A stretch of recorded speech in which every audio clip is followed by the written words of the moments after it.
Dans l'aube naissante de Médine, la ville du prophète, un silence pesant s'était installé depuis des années. Un silence qui contrastait vivement avec les souvenirs d'un temps où chaque prière était annoncée par une voix qui semblait porter en elle la force des montagnes et la douceur de la miséricorde. C'était la voix de Bilal ibn Rabah, le muezzin du messager d'Allah, un homme dont l'histoire est gravée dans le cœur de l'islam. Avant d'être ce pilier de la communauté, Bilal était un esclave abyssinien, sa peau noire témoignant d'une origine lointaine, mais son âme aspirant à une liberté que seule la foi pouvait offrir. Sous le soleil écrasant de la Mecque, alors que les idoles de pierre recevaient les hommages, Bilal entendit le message du prophète Muhammad et son cœur reconnut la vérité. Sa conversion fut un acte de courage dans un monde hostile. Son maître, Umayyah ibn Khalaf, un ennemi acharné de l'islam, lui fit subir des tortures inimaginables pour le forcer à renier sa foi. On le fouettait, on le privait de nourriture et d'eau, et dans la chaleur la plus intense de la journée, on le forçait à s'allonger sur le sable brûlant, une énorme pierre écrasant sa poitrine. Face à cette cruauté, alors que la douleur aurait dû le briser, un seul mot s'échappait de ses lèvres, un cri de défi et de dévotion pure. Ahadun Ahad. L'un. Il n'y a qu'un seul Dieu. Ce fut Abu Bakr as-Siddiq, le plus proche compagnon du prophète, qui, voyant cette foi inébranlable, acheta Bilal et lui rendit sa liberté. Libéré de ses chaînes physiques, Bilal se consacra entièrement au service d'Allah et de son messager. Le prophète l'honora d'une manière unique. Il lui confia une tâche sacrée, être le premier muezzin de l'islam. Bilal ibn Rabah, le compagnon bien-aimé du prophète, avait une voix qui faisait trembler les cœurs. Une voix qui n'était pas seulement un son, mais un événement. 5 fois par jour, elle s'élevait au-dessus des toits de Médine, claire, puissante et pleine d'une conviction qui rappelait à chaque croyant son pacte avec le Créateur. C'était la bande-son de la révélation, le rythme de la vie communautaire. Quand Bilal appelait, le marchand quittait son échoppe, le fermier son champ et la mère son foyer. Tous convergeaient vers la mosquée, leur cœur unis par cet appel. Le prophète lui-même disait « Ô Bilal, réconforte-nous par la prière », signifiant par là que la dent de Bilal était le prélude à la paix spirituelle.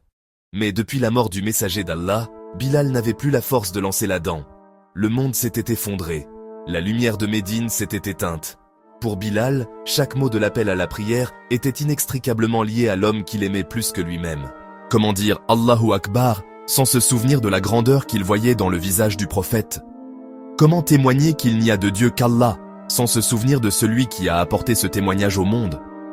Mais la phrase qui brisait son âme était « Ashhadu anna Muhammadan Rasulullah ».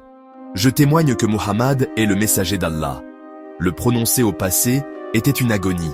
Le dire, c'était confirmer une absence devenue insupportable.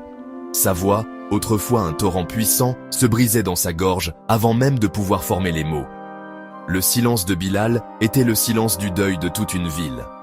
Le chagrin était trop grand, il quitta Médine, incapable d'entendre l'appel sans penser à son bien-aimé. Chaque ruelle, chaque pierre, chaque visage lui rappelait le prophète. Rester était une torture. Il demanda la permission au calife Abu Bakr de quitter la ville. Il dit « Si tu m'as affranchi pour toi-même, alors garde-moi, mais si tu m'as affranchi pour Allah, alors laisse-moi aller sur le chemin d'Allah. » Il partit pour les terres de Cham, l'actuelle Syrie, pour s'engager dans la défense des frontières de l'islam. Loin de Médine, il espérait trouver un semblant de paix, canalisant sa douleur et son amour dans le service et le combat. Pendant des années, il vécut une vie discrète, son célèbre Adhan réduit au silence, un trésor enfermé dans le coffre de son cœur endolori. Des années passèrent, le temps avait grisé sa barbe et creusé les traits de son visage, mais n'avait rien effacé de sa mémoire. Une nuit, alors qu'il dormait, il vit en rêve celui qui ne le quittait jamais. Le prophète Muhammad lui apparut, le regard plein de tendresse et d'une douce réprimande.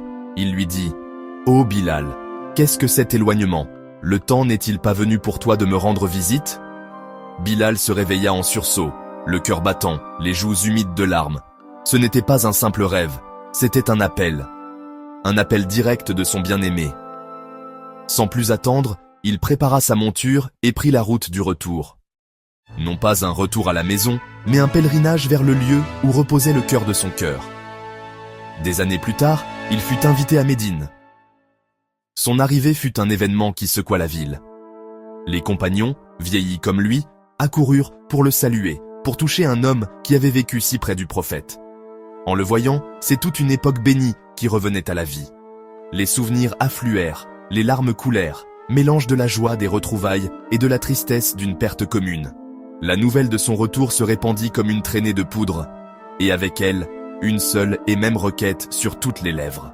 Les compagnons insistèrent. « Ô Bilal, appelle-nous à la prière une dernière fois. » Ils le supplièrent, non pas pour eux-mêmes, mais pour l'âme de la ville.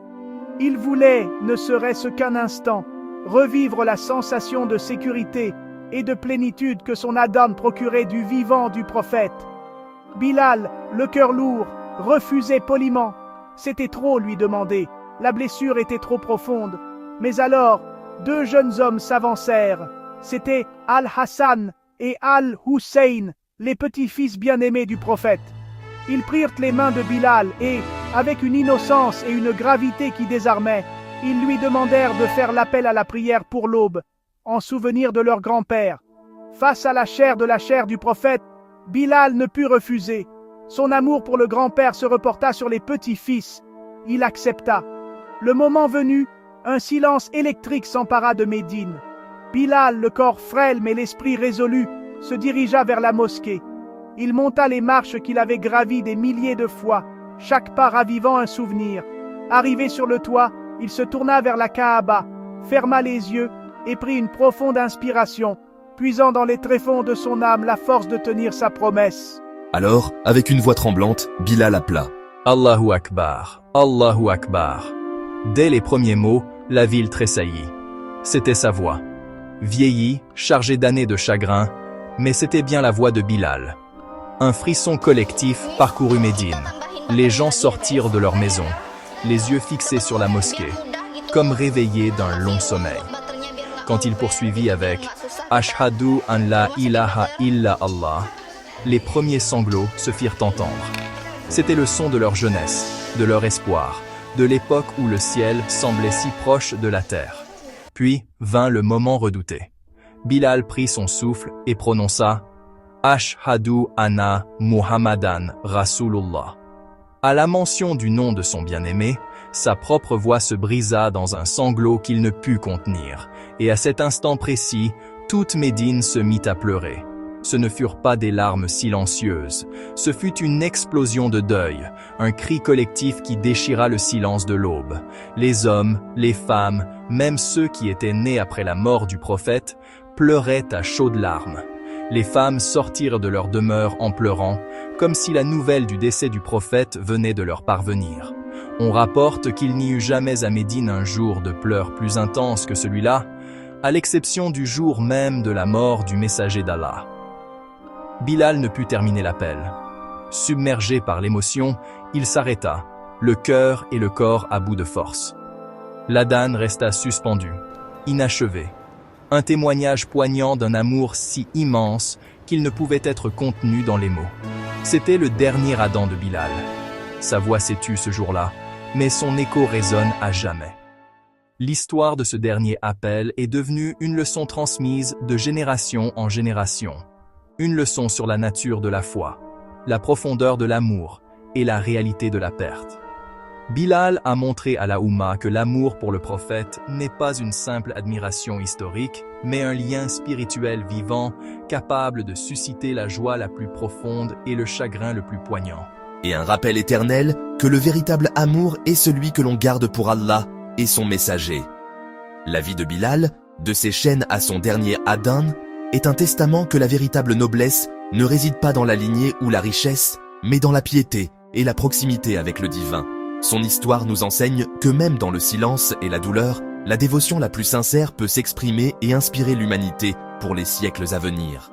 C'est pourquoi Allah nous dit dans le Coran, dans la sourate Al-Jumu'ah, un conseil qui résume l'essence de la réussite spirituelle, une réussite incarnée par des âmes comme celle de Bilal, et invoquez beaucoup Allah, afin que vous réussissiez.